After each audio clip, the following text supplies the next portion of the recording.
Joining me on the broadcast is Major Mohammed Ali Shah. He's a defense expert, and I also have with me Sanjeev Srivastava, a foreign affairs expert, with us. Let me begin with Major Shah. Major Shah, like I said, it's absolutely horrifying, the visuals of what has happened in Indonesia, and that too over a football match. It's absolutely insane that fans would storm the pitch to an extent that the cops had to be called in, and literally they seem like scenes of a riot. Devika, you are absolutely right. It is very shocking and alarming and disturbing, in fact, that it's kind of a fight, riot for a football match. In 1969, Devika, Honduras and El Salvador, two countries, went to war over a football match. It was a 100-hour-long war. Shocking, even more shocking, right? So, you know, when such a thing happens over a football match, it is really, where is the sportsman spirit? In the year 2017, I was the Mumbai city coordinator for the Indian Super League, the football matches. I was controlling it from Mumbai. And that time one should see the cheering, because it's a very highly charged up game, a highly charged up sport. And winning and losing, and there is a lot of cheering that goes on. So people get charged up at that time.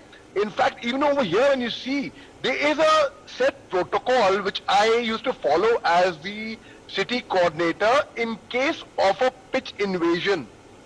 I've also been a city coordinator twice for the IPL season. So in cricket, you find a pitch invasion to be a very common thing. A fan normally jumps in to the cricket pitch, and so there is a set protocol to be followed whenever a pitch invasion occurs. But here there were 34 deaths inside the stadium in Indonesia. Rest of them followed outside the stadium and in the hospital. That's a different thing. 2 police officers were killed. And that is when the police resorted to the tear gas firing.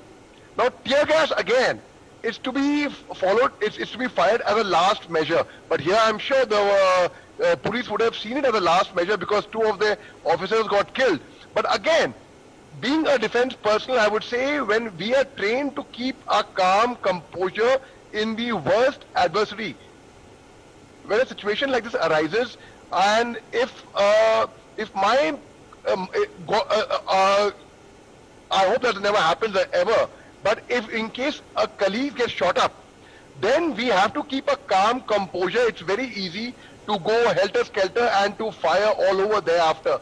But again, now the Indonesian government has apologized about the incident that has happened, irreparable loss. There would be an inquiry as to why and how it all happened, how the riot broke loose, how over 127 deaths in Indonesia occurred just because of a football match. Now, not comparing to what happened in 1969, it was most ridiculous. Here, a domestic football match and such a thing happens. So yes, it is very, very shocking. But again, I would say there are certain safety protocols which are to be taken in a stadium. Because every protocol, whenever you are doing a security of a stadium, you have to take an account that there will be a pitch invasion 100%. Even if it doesn't happen, but that has to be taken into account. And if and when a pitch invasion happens, what are the required steps to be followed? Would they be firing immediately? What if 1 fan jumps into the field, 2 fans, 10 fans?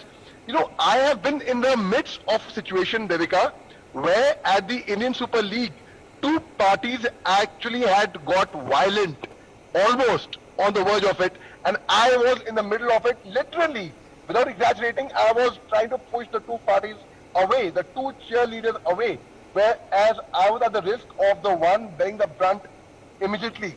But then, in that situation, I can tell you one thing: the protocols should have been followed. It is slightly complex. People who understand security would know it better, what protocols they are. But here, I don't know, if it would have been happened in America, I can still somewhere buy it. But in Indonesia, it is most shocking and surprising, and I'm sure the government will rule out with the proper inquiry on this, Devika. In fact, as per reports, this is not the first time something like this is happening in Indonesia. I thank our panelists.